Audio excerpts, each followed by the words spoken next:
11 రకాల రిజర్వేషన్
ఆకలి తాను ఆత్మహత్యలకు బలవుతున్నారు. బడ్జెట్ లో పేరెంట్లకు నిధులు కూడా కేటాయించడం లేదు. ఎన్నికల సందర్భంలో ఇచ్చిన ఏ ఒక్క హామీలు ప్రభుత్వాలు అమలు జరపడం లేదు. ఇదే మంగళగిరి కాలేదు, పొదలకూరులో ఉంది నాకు. అమలు జరపాలని మంగళగిరి గడ్డలు జరపాలని ప్రేరిత సంఘాలు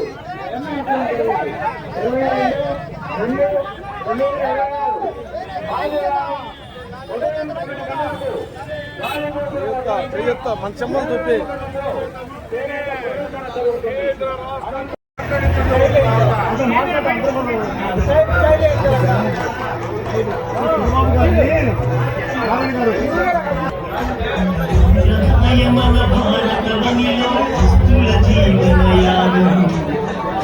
గడిచితే చాలనుకున్నా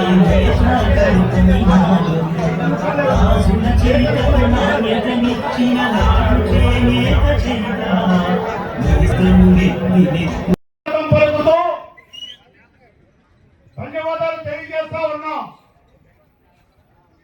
మిత్రులారా, ఈ సభలో నాతో సహా ఈ రోజున చేనేత పరిశ్రమ తీవ్రమైన సంక్షోభంలో నెట్టబడతా ఉంటే మాకేమీ పట్టదు అన్నట్లు ప్రభుత్వాలు అనుసరిస్తా ఉన్న వైఖరి మనందరికీ తెలుసు. మార్షల్ వ్యవస్థ దగ్గర నుండి, వస్త్ర విక్రయదారుల దగ్గర నుండి,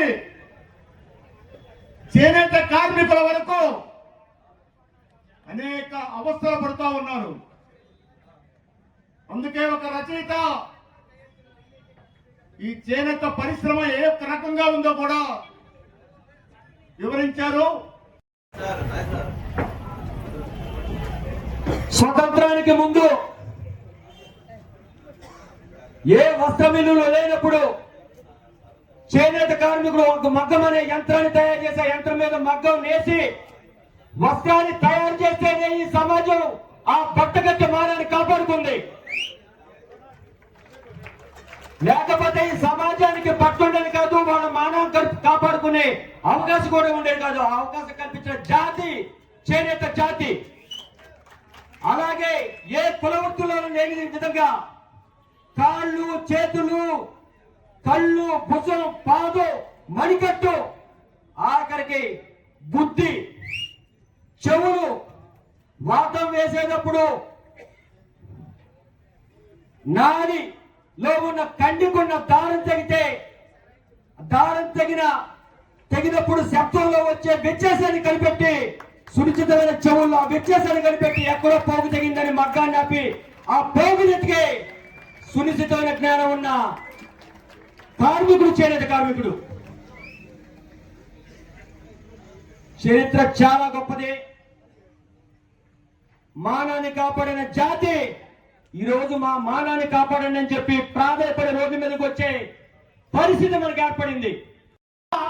చేనేతకు సంబంధం లేకుండా డబ్బులన్నీ పంజాబం చేసి 172 కోట్ల రూపాయలు రాష్ట్రంలో చేనేత కేటాయించామని ప్రభుత్వం చెప్పుకుంది. పోనీ తర్వాత కేబినెట్ ఆమోదించిన బడ్జెట్ లో 172 కోట్లని 169 కోట్లు కేటాయించింది. కేటాయించింది అయ్యే బడ్జెట్. ఈ రోజు 115 కోట్లు కేటాయించింది. దీంట్లో మళ్ళీ ఆ చుట్టుపక్కల 5 కోట్లు కేటాయించింది. చేనేత కేటాయించిన బడ్జెట్ లో 172, 169 కోట్లు మరి ఖర్చు పెట్టిందంతయ్యా. కేటాయించాము 15 కోట్లు, కేటాయించాము 400 కోట్ల దగ్గర ఉంది. అందులో మనకు కేటాయించింది 15 కోట్లు. ఈ 15 కోట్లు మనకి ఇచ్చింది. మళ్ళా ఈ ఉద్యమం మొదలుపెట్టి మిగిలిన తర్వాత స్కీమ్ కింద వదిలేదే తప్ప ₹1 కూడా ఇతర కార్యక్రమాలకు ఇవ్వలేదు. రూపాయలు చేనేతకు బకాయిలుండి మాకు ఇవ్వాల్సిన డబ్బులు నువ్వు 30% రిబేట్ ఇచ్చావు, 50 సబ్సిడీ 40% ఇచ్చావు, సంక్షేమ పథకాలు చేనేతకు దారబోతులని చెప్పావు. మొత్తం నువ్వు ఇచ్చినాడు అయ్యావు. కష్టపడి కొనుక్కున్న లాభం ఆప్కో నుంచి రావాల్సిన డబ్బులు మామూలుగా మహిళా ప్రకారం ఒక సహకార సంఘంలో ఉత్పత్తి చేసిన బట్టలు 12% లాభం లేకుండా అమ్మడానికి వీల్లేదు. కానీ ఆప్కో వాళ్ళు మన దగ్గర కొనేది 5 నుంచి 6%. ఈ 5-6% కూడా సంవత్సరానికి ఇస్తారో, 2 సంవత్సరాలకు ఇస్తారో, 3 సంవత్సరాలకు ఇస్తారో కూడా తెలియదు. ఈ మధ్యకాలంలో రావాల్సిన బకాయిలు 30% రిలీజ్ చేశారు. ఈ 30%, 20% మొత్తం కూడా సహకార సంఘాలు వడ్డీలకి, ఆ వడ్డీలకు సరిపోయింది తప్ప పని కల్పించడానికి ₹1 కూడా సహకార సంఘాలకి ₹1 కూడా లేకుండా పోయింది. ఇవాళ రేఖారాణి గారు ఉన్నారు.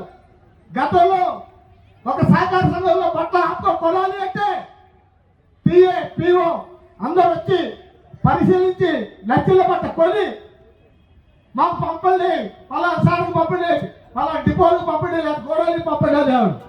ఈ రోజు వచ్చి కొత్త మార్కెట్ పెట్టింది. మీరందరూ ఆత్మకూడని బట్టలు తేండి, మాకు నచ్చితే కొంటాం, లేకపోతే లేదు. అందరూ సహకార సంఘాల మొత్తం కూడా మంగళగిరి ఆత్మకూడలు తెస్తే ఒక్కొక్కరికి ₹10,000 ఖర్చు అయింది. 4 రోజులు 5 రోజులు ఉండి అమ్మ దేహి అంటూ అక్కడ పరిగాపులు కాస్తే కొంతవరకు కొంత తిరిగి మళ్ళీ ఛార్జీలు బాడీలు పెట్టుకొని వెనకెళ్లాల్సిన పరిస్థితి ఈ రాష్ట్ర ప్రభుత్వం కల్పిస్తుంది. జై చేనేత అంటారా, జయ హో చేనేత అంటారా? జయ హో చేనేత అంటే ఈ భూమి ఉన్నంత వరకు కూడా చేనేత బ్రతికే ఉండాలి అనేది మన నినాదం. జై చేనేత, జయ హో చేనేత. కాబట్టి ఈ భూమి ఉన్నంత వరకు కూడా చేనేత అనేది ఉండాల్సిందే. ఈ పాలకులు, ఈ ప్రభుత్వాలు ఏమి మారినా కూడా చేనేతను పట్టించుకోవాల్సిన అవసరం ఉంది.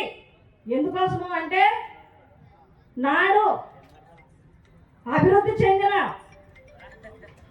అప్పటి నుంచి కూడా నేడు అభివృద్ధి చెందుతున్నటువంటి మానవ యొక్క పరిణామాలు దశల దశలుగా చూసుకున్నప్పుడు చేనేతలు చాలా ప్రాముఖ్యమైనటువంటి కళాత్మకమైనటువంటి రూపాన్ని ఈరోజు ఈ మానవ జాతికి అందించినటువంటి గొప్ప నైజం ఏదన్నా ఉంది అంటే అది చేనేతలదే.